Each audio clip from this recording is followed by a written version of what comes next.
Hello. Today I'm going to talk about a recent study which was published in Research Report this February 2022, and it is very interesting because it is a logical extension of what I was talking in my previous video.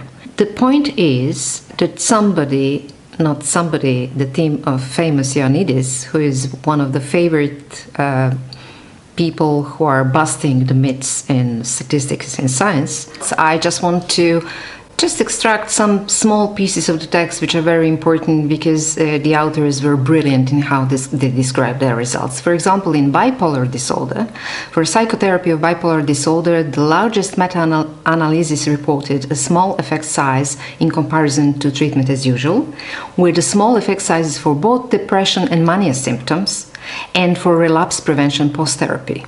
It is interesting to find out here because lithium is believed to have really good effects in prevention of mania, but they say small effect sizes for the prevention of any mood episode were achieved by lithium and several other drugs. Earlier meta-analysis reported heterogeneous results for the prevention of any relapse by lithium. To conclude, effect sizes were very small. Small effect sizes were found for antidepressants as well in bipolar disorder. So another important result of this brilliantly performed meta-analytic study is that when you compare the effects of psychotherapy and pharmacotherapy across many mental disorders they analyzed within this project, there is actually not any significant difference. They both have small sizes.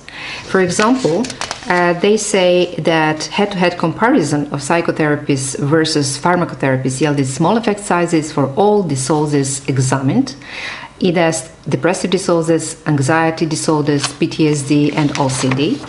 And this boils down that actually they say that when you compare psychotherapy with pharmacotherapy, standardized medium was 0.32 for pharmacotherapies and 0.36 for psychotherapy. So neither of them actually have a large effect. Discussion says that this is something really wrong in the current treatment of mental health disorders, because they also mentioned one of very interesting publications from several years ago, which is named $1 Trillion Brain Drain: Enormous Costs of Mental Health Problems in Europe Not Matched by Research Investment. So the thing is here, when you think through all those results, and I will repeat, author says, we found small benefits overall for both types of interventions with an average standardized mean difference of 0.35 and moderate heterogeneity across conditions. There is an additional gain of psychotherapy and pharmacotherapy in the treatment of mental disorders in adults, but this is small in terms of effect sizes.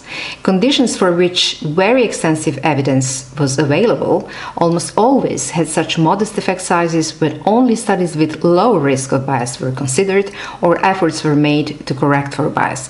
The only thing which jumped out with effectivity in depression treatment is actually ketamine, which had large effect sizes 0.86 to 0.88, 24 hours to 3 to 4 days after the intake, but within the week those effect sizes are falling to the average small effect sizes like other medication use. Among conclusions, authors say that this should not be seen as a nihilistic or dismissive conclusion, since undoubtedly some patients do benefit from the available treatments.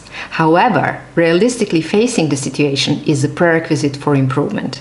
Pretending that everything is fine will not move the field forward. Several suggestions how we can improve the situations. First from all, we should practice open science rules, because this is one of the big red flags that something is wrong in reporting and doing science, and those trillions of dollars wasted on this kind of research, which are not reported accurately without bias are actually close to no use to people who are working in real world with real world patients, because when you try to apply research in real life situations, you can find out that practical situations are very often more complex, because majority of people have more than one mental disorder, and treating them for one single thing with one single neurotransmitter, do you even think that it is a good idea anymore?